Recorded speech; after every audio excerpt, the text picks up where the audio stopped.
তুমি দেখো মা, এই দুর্ভিক্ষে নিরন্ন মানুষের মুখে অন্ন জুড়বে মা। তোমার জগন্নাথদেব তুষ্ট থাকে।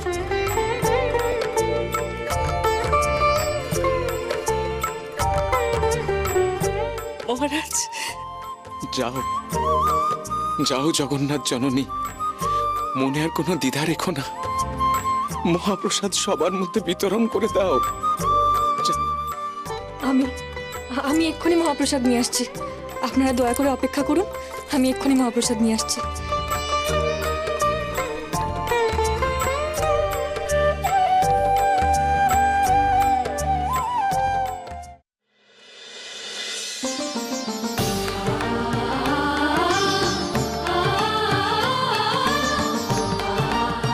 না, তোমরা এবার খাও, পেট ভরে খাও। জাগো জাগো জাগো হে জ্যোতির্ময় নবরূপ সঞ্চারে, জাগো হে জ্যোতির্ময় নবরূপ সঞ্চারে, আধার কলিতে এলে আলোকিত সাগরে, তারুর ব্রহ্মে জাগো পরম ব্রহ্মময়, অপূর্ণ মূরতিতে পূর্ণ প্রকাশ হয়। জাগো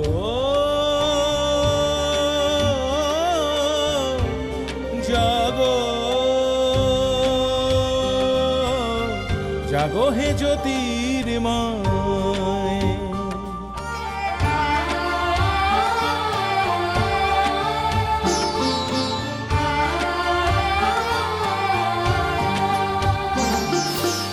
প্রেমে তুমি বাঁশি ধরো, বিনাশে সুদর্শন, শিষ্ট পালন করো দুষ্টের দমন।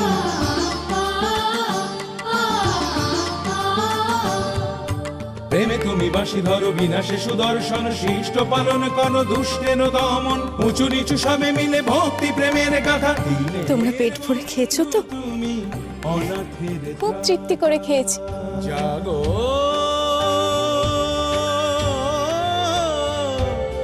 জাগো এবার একবার মন্দিরের সামনের দরজার দিকে দেখুন, শত সহস্র মানুষ আসছে জগন্নাথ দেবের মহাপ্রসাদ ভক্ষণ করতে। পরিত্রাণায় সাধুনাম। আপনি তাদের আহার দিন মা, অন্ন তুলে দিন নিরন্নর মুখে।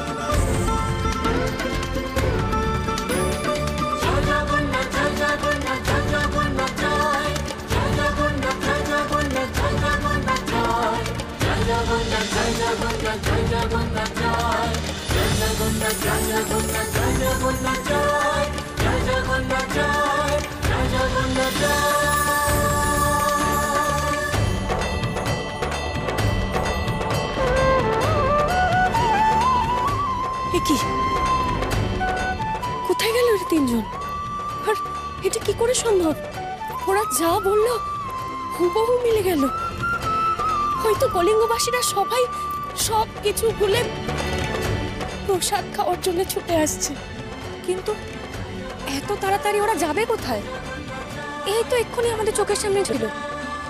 এ কি ভোজবাজি নাকি যে নিমেষে উধাও হয়ে যাবে?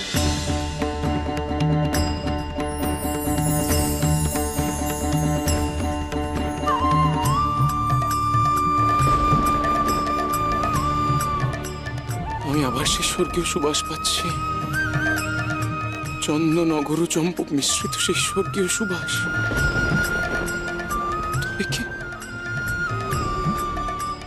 তবে কি ওনারা এসেছিলেন? আমি আবারও চিনতে পারলাম না গুন্ডিচা। ওনারা এসেছিলেন গুন্ডিচা, আমি আবারও চিনতে পারলাম না।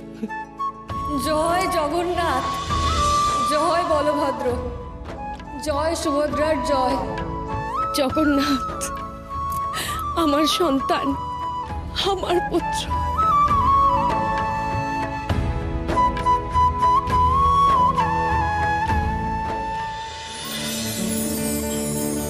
আজ মাঘ মাসের শুক্লা প্রতিপদ তিথি।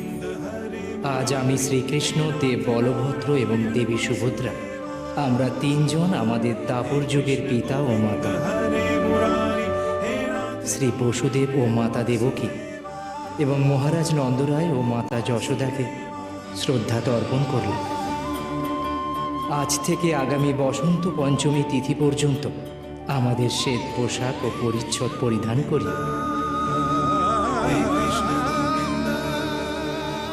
মানুষের মধ্যে এই বেশ শ্রদ্ধা বেশ নামে পরিচিত হবে।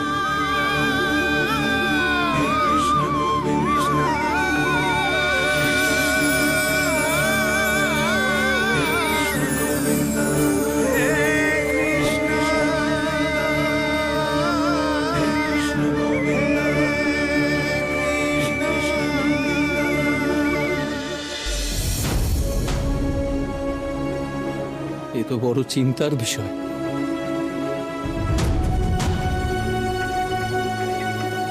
আপনারা আমার অনাহারী প্রজাদের জন্য কোনোভাবেই অন্নের আয়োজন করতে পারলেন না। এবার আমি আমার প্রজাদের সম্মুখীন হব কোন মুখে? মহারাজ, রাজভাণ্ডারে যত শস্য ছিল তা প্রজাদের উজাড় করে দেওয়া হয়েছে, কিন্তু সেটা সিন্ধুতে বিন্দুর মতোই অতি সামান্য। এত মানুষকে খাওয়ানোর মতো শস্য রাজভাণ্ডারে নেই।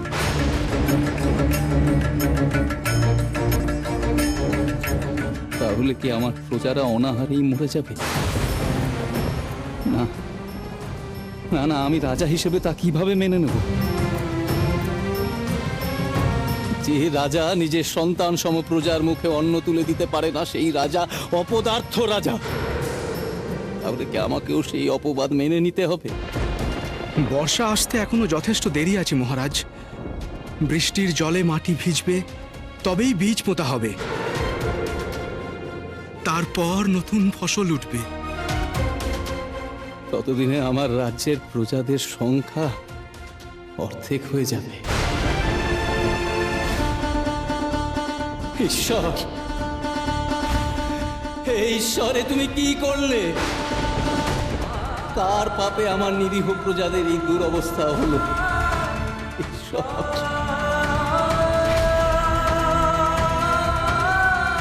মহারাজ, যদি অপরাধ না নেন তবে একটা কথা বলি। এই সময় আমরা যদি মালব্য রাজের কাছে না,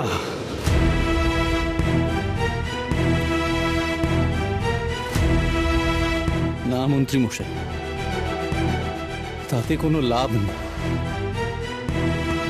কলিঙ্গের প্রজারা তো আর মালব্য রাজ্যের প্রজা নয়,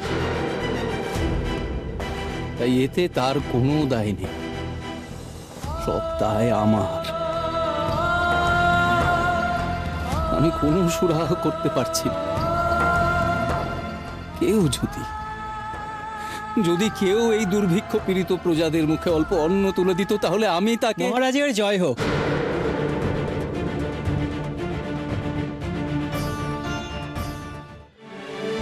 সুসংবাদ আছে। কি সুসংবাদ? রাজ্যে অনাহারে থাকা মানুষজন খেতে পাচ্ছে। নিরন্ন মানুষের মুখে আজ অন্ন উঠছে।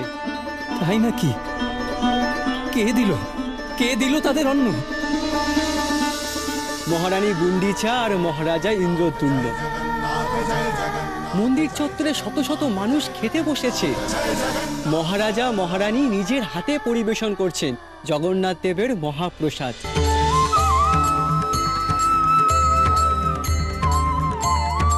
কি বলছো দূত? নিঃসন্তান মহারাজ গুন্ডিচা নিজে হাতে পরিবেশন করছেন, আর কলিঙ্গের প্রজারা সেই অন্ন গ্রহণ করছে?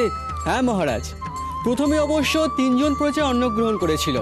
তাদের দেখা দেখি বাকি সকলে অন্ন গ্রহণ করেছে। এ তো এক আশ্চর্য ঘটনা।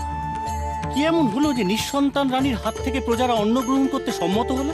কারণ প্রজাদের মধ্যে রটে গেছে যে মহারানী গুন্ডিচা নিঃসন্তান নন, তিনি ধার্মিক শ্রেষ্ঠ। স্বয়ং জগন্নাথ দেব তার সন্তান। তাই তার পরিবেশন করা মহাপ্রসাদে কোনো দোষ হয় না, উল্টে পুণ্য লাভ হয়। তাই সকলে মহা আনন্দে ভক্তি ভরে ভোগ খাচ্ছে। আশ্চর্য! আমার তো বিশ্বাসই হচ্ছে না এই ঘটনা এত সহজে কি করে ঘটলো।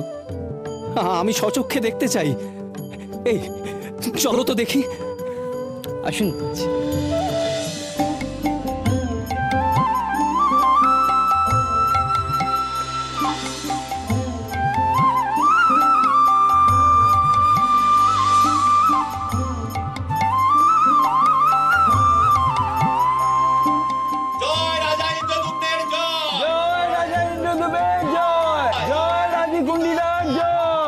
থামো থামো, তোমরা আমাদের নামে জয়ধ্বনি দিও না। আমরা তো প্রভুর দাসানুদাস। জয়ধ্বনি যদি দিতে হয় তাহলে ত্রিভুবনেশ্বর শ্রীকৃষ্ণের নামে জয়ধ্বনি দাও। বলো, জয় জগন্নাথ দেবের জয়, জয় দেব বলভদ্রর জয়, জয় দেবী সুভদ্রার জয়।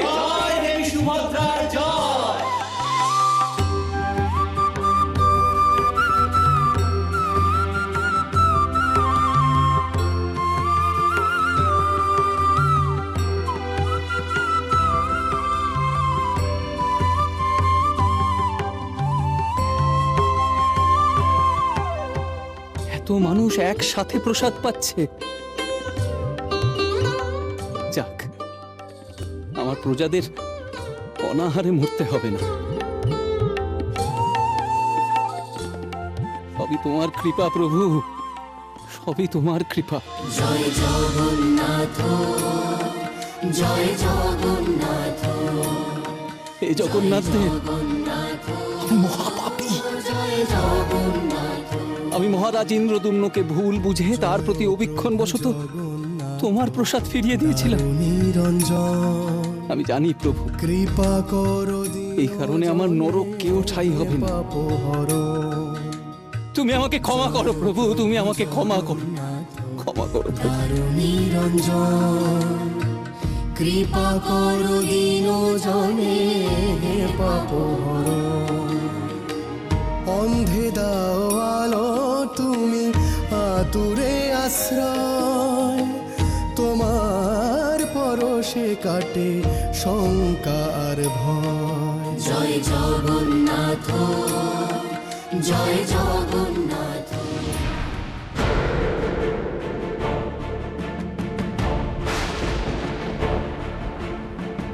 সৌমাল্যদেব,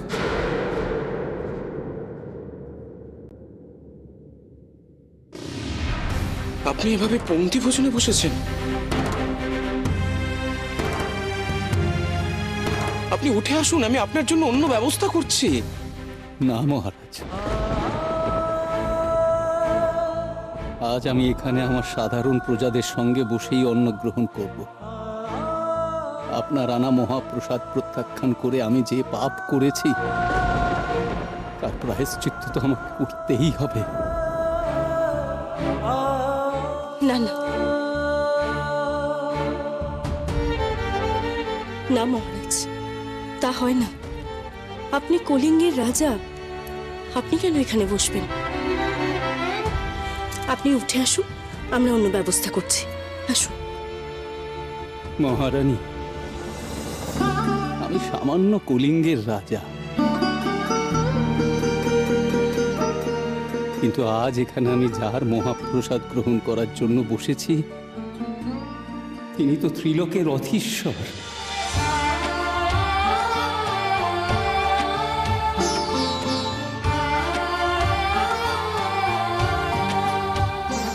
জগন্নাথ দেবের রাজ্যে মানুষে মানুষে ভেদাভেদ নেই। বিনাশে সুদর্শন, তিনি আমার মতন রাজা এবং পথের ভিক্ষুককেও সমদৃষ্টিতে দেখেন। কলিঙ্গরাজ, আপনি যে কত মহৎ আর কত মহান ভক্ত, আজ তা আবার প্রমাণিত হলো। না না মহারাজ, ও কথা বলবেন না। আমি মহৎও নই, ভক্তও নই, আমি মহাপাপী। আপনার আনা মহাপ্রসাদ ফিরিয়ে দিয়ে আমি পাপ করেছি। আমি জানি এই পাপের কোনো ক্ষমা নেই। অথচ দেখুন, জগন্নাথ দেবের মহাপ্রসাদে এই কলিঙ্গ রাজ্যের অনাহারী প্রজাদের মুখে অন্ন উঠল মহারাজ। এসবই সম্ভব হয়েছে আপনার এবং মহারানী গুন্ডিচার ভক্তির কারণে। আমি কলিঙ্গের মহারাজ হয়েও যে কাজ করতে পারিনি, মহারাজ আপনি মালব্যের মহারাজ হয়ে আমার প্রজাদের জন্য এত বড় উপকার করলেন। কলিঙ্গ রাজ্য আপনার এই ঋণ কোনো দিন ভুলবে না মহারাজ, কোনো দিন।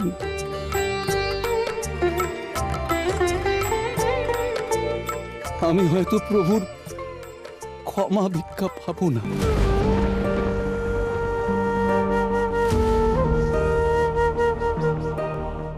কিন্তু মহারাজ আপনি আমাকে অন্তত ক্ষমা করুন, আপনি আমাকে ক্ষমা করুন মহারাজ। সৌমাল্যদেব, আপনি শান্ত হন। প্রভু যে করুণা সিন্ধু, আপনার চোখের জলে অনুশোচনার আগুনে সব পাপ স্খলন হয়ে গেছে। প্রভু তার ক্ষমা সুন্দর দৃষ্টিতে সবকিছু ক্ষমা করে দেন।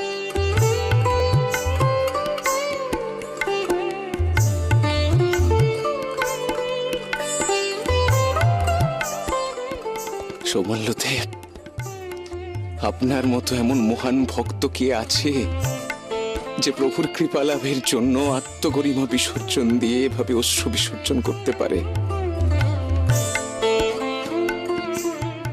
মহারাজ, আমাকে মহাপ্রসাদ দিন, জগন্নাথ দেবের করুণার কণিকা আমাকেও দিন মহারাজ।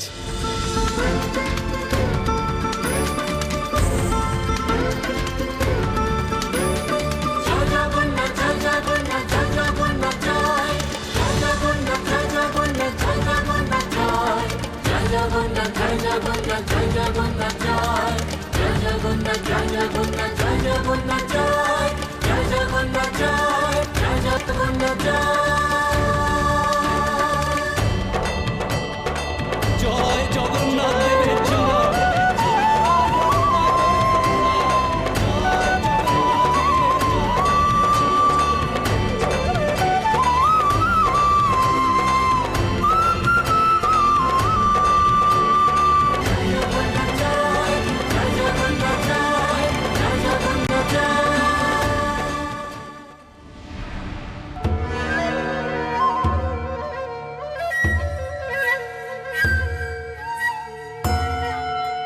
এটা কি হলো আজামিল? সমস্ত চাল যে পাল্টে গেল। পাল্টে গেলে উল্টো চাল দিতে হয় চন্দ্রকেতু। হতাশ হয়ে হাল ছাড়লে চলবে কেন? আমাদের একদিন না একদিন সফল হতেই হবে। মনে রেখো, কলিঙ্গ রাজের সমস্ত ক্ষমতা কেন্দ্রীভূত হয়েছে ওই জগন্নাথ মন্দিরে। তাই ওই ক্ষমতা করায়ত্ত না করতে পারলে ক্ষমতার অলিন্দে থাকতে পারবে কি করে? কিন্তু কি করব আমি? যতবার ক্ষমতা আদায় করার চেষ্টা করেছি ততবার আমি হেরে যাচ্ছি। পরাজয়ের মধ্যেই জয়ের বীজ লুকোনো থাকে চন্দ্রকেতু। মহারাজ ইন্দ্রদম্ন বড্ড বেশি জগন্নাথ মন্দির নিয়ে ব্যস্ত হয়ে উঠেছেন। আমাদের ওনার মন অন্যদিকে ঘোরাতে হবে, তাহলে আমাদের ক্ষমতা জগন্নাথ মন্দিরে প্রতিষ্ঠা করতে পারব। কিন্তু অন্যদিকে মানে কোন দিকে? যেদিকে ওনার মন নেই সেদিকে, নিজের রাজ্যে, রাজধানীতে। মালব্য দেশ, অবন্তীনগর। হ্যাঁ চন্দ্রকেতু, ওই অবন্তীনগরের সংবাদ দিয়ে মহারাজকে উত্তক্ত করে তুলতে হবে। তুমি আজই সেই কাজ শুরু করে দাও। কিন্তু কিভাবে?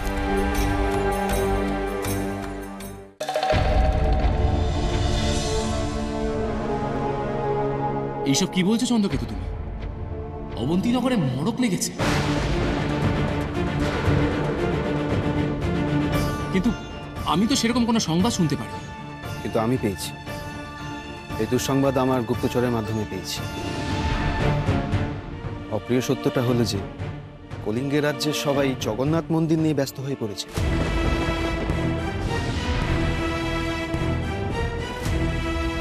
অবন্তীনগরের প্রতি আপনারা সবাই উদাসীন। কেউ কোনোদিনও কোনো খবরই রাখেন। আমি কিন্তু রেখেছিলাম আমার আসল মাতৃভূমির খবর। তাই নিয়মিত সেখানকার সমস্ত খবর আমি বরাবর রেখেছি।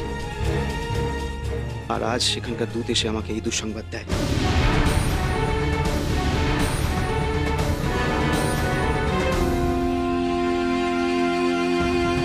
দাদা, আপনি যদি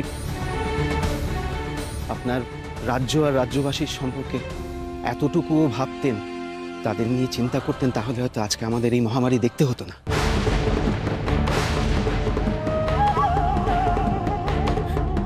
বাহ চন্দ্রকেতু, চমৎকার, খুব সুন্দর সাজিয়েছ মিথ্যে কথাগুলো। সেক্ষেত্রে আর দেরি করা উচিত নয়। বৈদ্য কবিরাজ সকলকে এখনই জরুরি ভিত্তিতে অবন্তীনগরে প্রেরণ করতে হবে। আশা করি ওরাই পরিস্থিতি সামলাতে পারবে। মহারাজ, শুধু বৈদ্য আর কবিরাজকে পাঠালে হবে না, সঙ্গে কাউকে যেতে হবে। কারণ পুরো বিষয়টা পরিচালনা করার জন্য বিশ্বস্ত কাউকে পাঠানো উচিত। চিকিৎসার ব্যবস্থা যদি সঠিকভাবে পরিচালনা না করা যায়, তাহলে কিন্তু এই মহামারী রোধ করা যাবে না। কথাটা ঠিকই বলেছ বিদ্যাপতি, কিন্তু এত স্বল্প সময়ের মধ্যে কলিঙ্গ রাজ্য থেকে আমি এখন অবন্তীনগরে কাকে পাঠাই? মহারাজ, আমি যাব অবন্তীনগরে, আমি প্রস্তুত।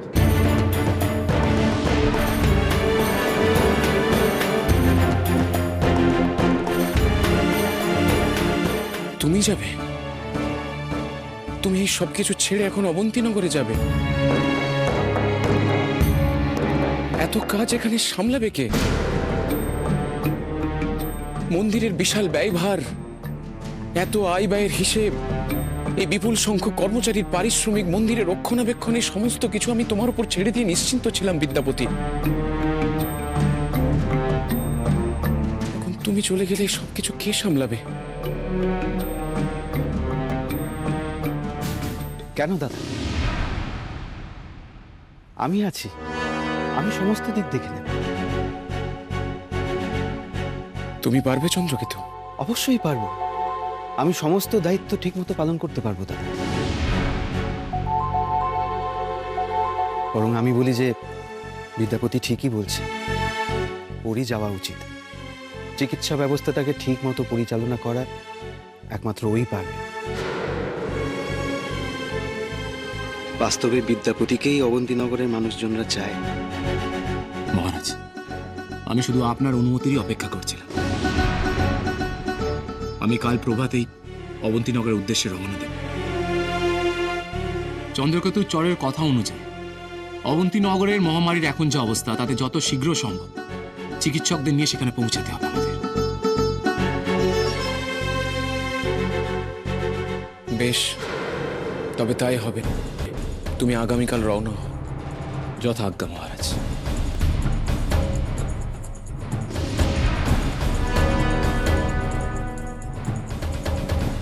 আগামীকাল থেকে মন্দিরের যাবতীয় দায়িত্ব আমাদের হাতে। এইবার আপনিও দেখবেন মহারাজ ইন্দ্রদম্ন, কেমন করে আমরা সমস্ত ক্ষমতা ছিনিয়ে নিই।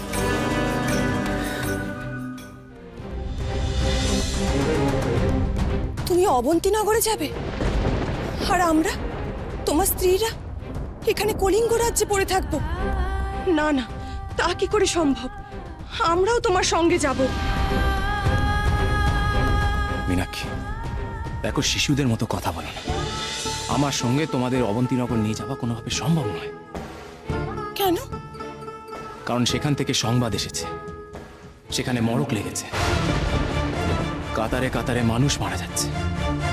তাছাড়া তোমরা দুজন নারী, সন্তানদের সাথে সেখানে গেলে বিপদ হতে পারে। বাহ, চমৎকার যুক্তি। আমরা সেখানে গেলে বিপদ হতে পারে, তোমার বিপদ হতে পারে না? মীনাক্ষী, দেখো, আমার বিপদ হলে আমি সামলাতে পারবো, কিন্তু তোমাদের? তাছাড়া এখানে মন্দিরের এত দায়িত্ব যেগুলো তোমাদের পালন করতে হবে, সেগুলো সামলাতে হবে। তোমার সব জিনিসপত্র এতে গুছিয়ে দিয়েছি। ললিতা, আমি বারবার নিষেধ করছি, অবন্তীনগর যেতে আমি বারণ করছি, কিছুতেই আমার কথা কানে তুলছে না। তুমিই বারণ করো। রাজপুরুষ রাজকার্যে ব্যস্ত থাকবে, অধিকাংশ সময় রাজ্যের বাইরে থাকবে, এটাই তো স্বাভাবিক মীনাক্ষী।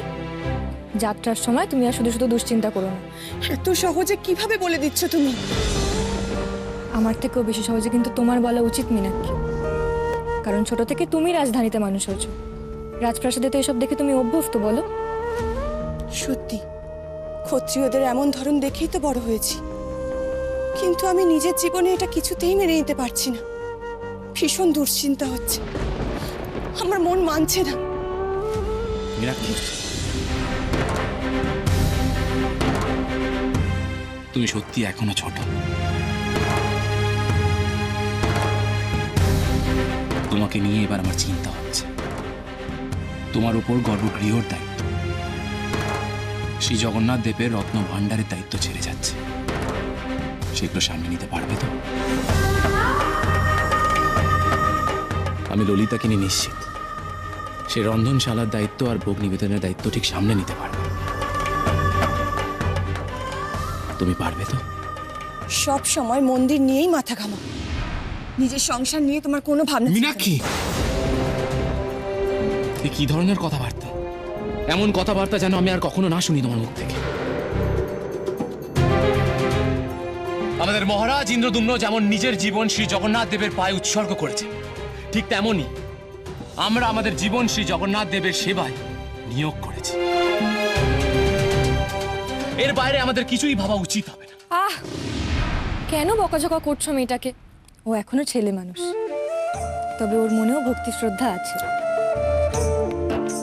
কিন্তু তুমি চলে যাচ্ছ, ওর মন খারাপ হওয়া তো স্বাভাবিক, বলো। কিন্তু মীনাক্ষী, তুমিও দুশ্চিন্তা করো না, ও নিশ্চয়ই অবন্তীনগর থেকে আমাদের পত্র লিখবে, ওর খবর আমরা পাব। এ কি ভাই, তুমি কাঁদছো কেন? চোখে জল নিয়ে স্বামীকে বিদায় দিতে আছে, বলো, এতে অকল্যাণ হয়। হাসি মুখে স্বামীকে বিদায় দাও। মনে রেখো, ওর মাথার ওপর নীলমাধবের আশীর্বাদ আছে, ওর কখনো কোনো বিপদ হতে পারে না। চোখের জল মুছো মীনাক্ষী।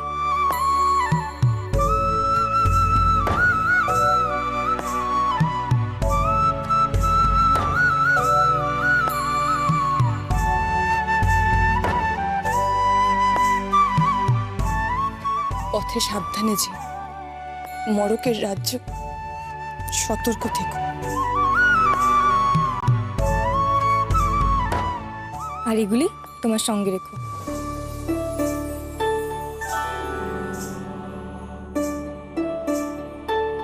এগুলো কি? শুকনো মহাপ্রসাদ। মহাপ্রসাদ?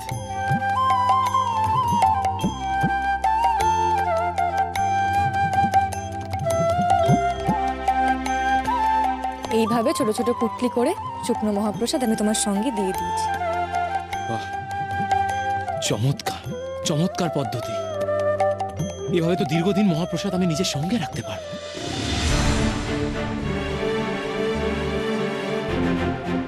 আসলে মরকের রাজ্যে যাচ্ছ, সেখানে কত শত রোগী, যতই চিকিৎসক বৈদ্য কবিরাজ আসুক না কেন, তুমি নিজের দায়িত্ব নিয়ে এই মহাপ্রসাদ সকলকে দেবে। আমার মন বলছে জানো, এই মহাপ্রসাদ সর্বরোগ হরণ করবে।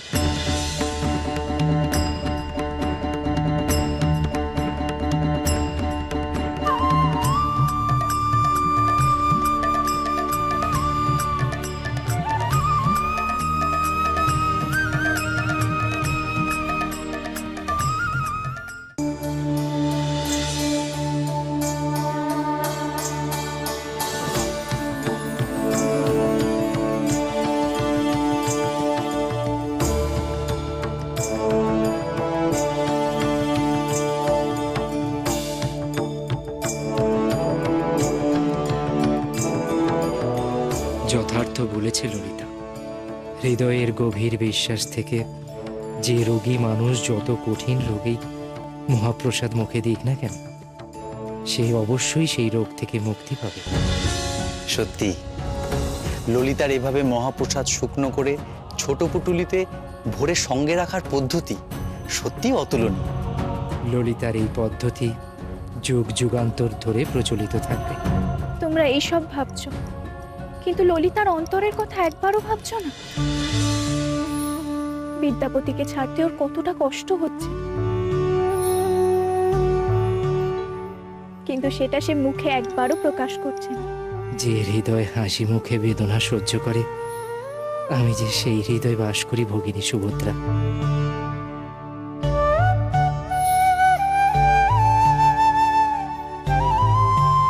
একদিন শ্রী রাধিকা যেভাবে আমাকে মথুরা যেতে বিদায় জানিয়েছিল, আজ ললিতাও সেইভাবে বিদ্যাপতিকে বিদায় জানাচ্ছে।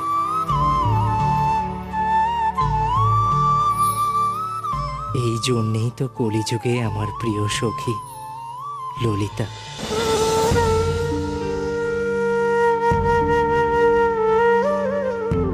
সূর্যোদয় হতে আর বেশি দেরি নেই। বাইরে আমার জন্য রথ অপেক্ষা করছে। এবার আমি আসি। এসো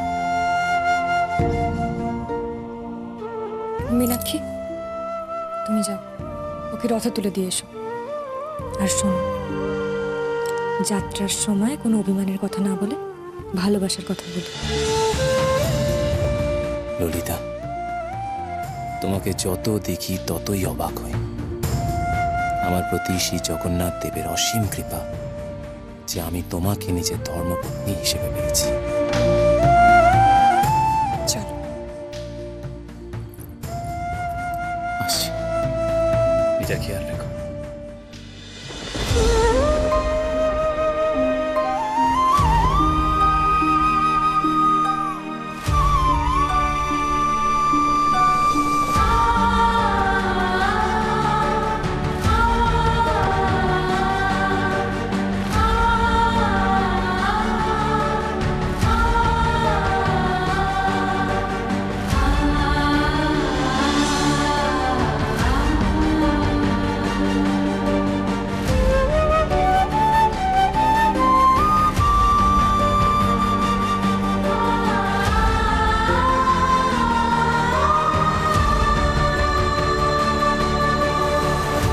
ললিতা,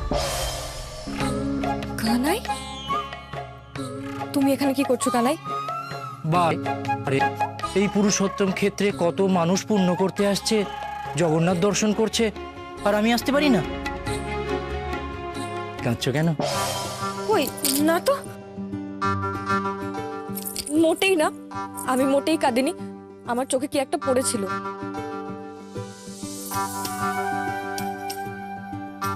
ও, চোখে কি একটা পড়েছিল? হ্যাঁ, তাই তো। ফের মিছে কথা। বিদ্যাপতি অবন্তীনগর চলে গেছে বলে মন খারাপ? আরে বাবা, আমি তো তোমার বন্ধু, তুমি আমাকে বলো না। মন খুলে আমাকে বললে কি দোষ বলো? তুমি যদি আমার বন্ধুই হও, সখাই হও, তাহলে তো মনের কথা বুঝে নিতেই পারো। অত বলতে হবে কেন শুনি?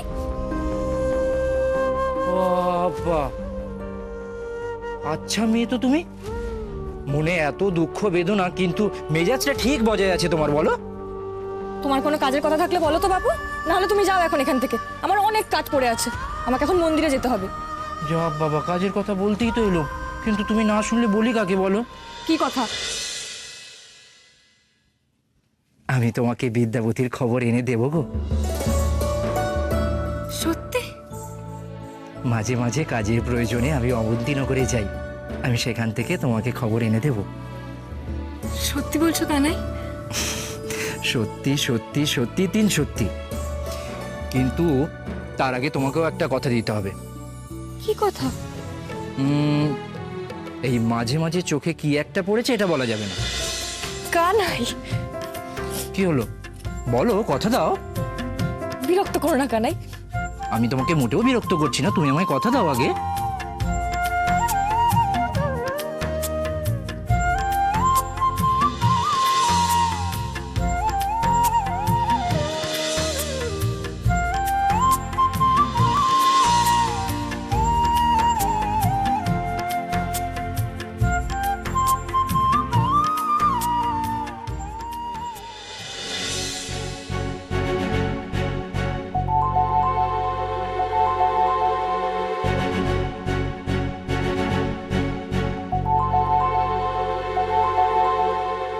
চন্দ্রকেতু, বিদ্যাপতি বিদায় হয়েছে ঠিকই, কিন্তু চিরতরে বিদায় হয়নি। যে কোনো দিন অবন্তীনগর থেকে ফিরে আসতে পারে। আমাদের যা করার ওর আসার আগেই করতে হবে। ভেবেছিলাম সিংহাসন দখল করব, কিন্তু তোমার পরামর্শে এসেছি মন্দির দখল করতে। এতে কি লাভ?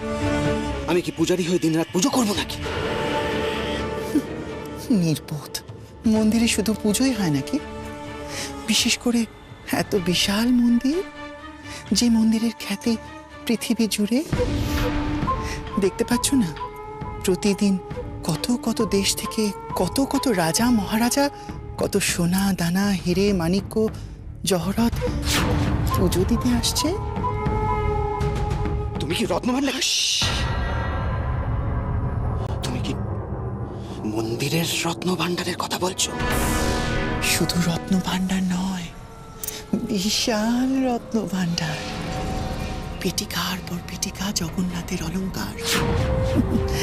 সেসব অলংকার যদি হস্তগত করতে পারো চন্দ্রকেতু, তাহলে একটা সিংহাসন কেন 10টা সিংহাসন লাভ করতে পারবে। সিংহাসন, সিংহাসন। অর্থ থাকলেই সৈন্যবাহিনী ক্রয় করা যায়, সৈন্যবাহিনী থাকলেই যুদ্ধে জয়লাভ করা যায়, আর যুদ্ধে জয়লাভ করলে সিংহাসন লাভ করা যায় চন্দ্রকেতু। ঠিক বলেছ তুমি। আর একবার ওই রত্নভাণ্ডার যদি আমরা দখল করে নিতে পারি, পারতে হবে, পারতে হবে।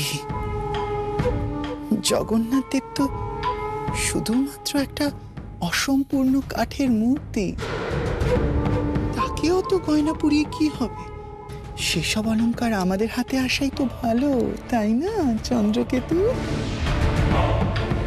ঠিক বলেছ, কিন্তু ওই রত্নভাণ্ডারের খবর আমরা পাবো কি করে?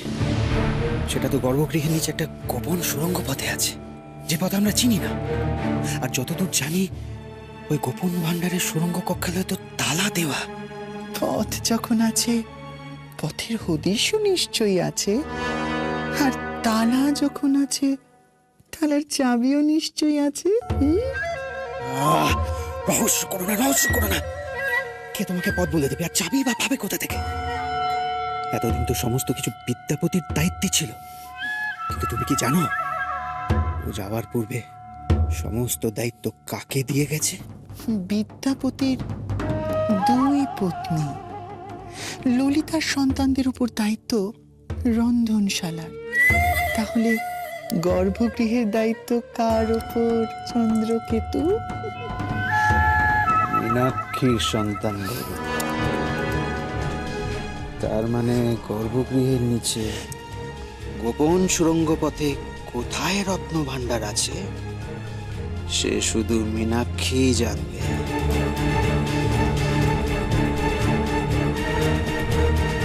ওই ওই মীনাক্ষী আসছে, আমাকে কথা বলতে দাও। তুমি আড়ালে যাও, যাও।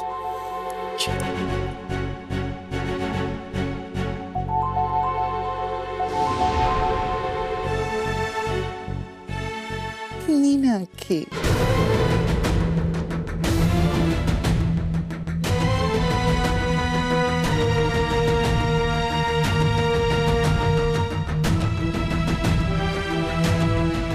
মহাপ্রসাদের জন্য এলাম।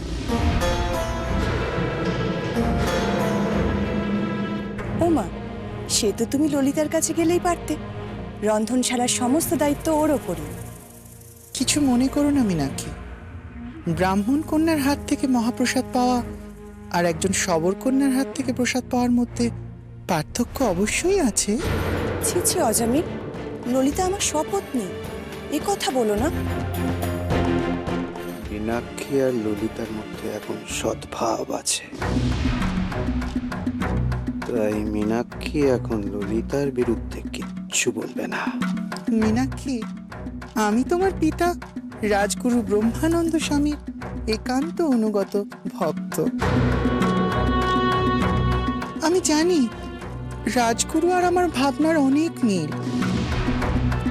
উনিও নিশ্চয়ই একজন শবর কন্যার হাত থেকে প্রসাদ গ্রহণ করা তো দূর, জলও গ্রহণ করেন না।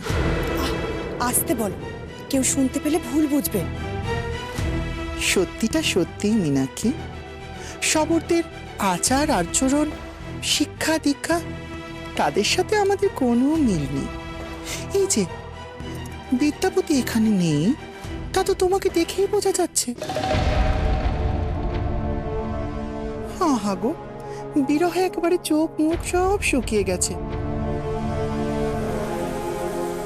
আর ওই ললিতাকে দেখো, কেমন আনন্দে আত্মহারা হয়ে ঘুরছে। বিদ্যাপতি যে এখানে নেই তাতে যেন ও বেঁচেছে। চমৎকার আজমির, একদম ঠিক জায়গায় ঘা দিয়েছ। কথাটা নেহাত মিথ্যে বলনি অজামিল। আমি বারবার বিদ্যাপতিকে যেতে বারণ করেছিলাম, কিন্তু ললিতা, সে তো তাকে আটকালোই না, বরং উৎসাহ দিল।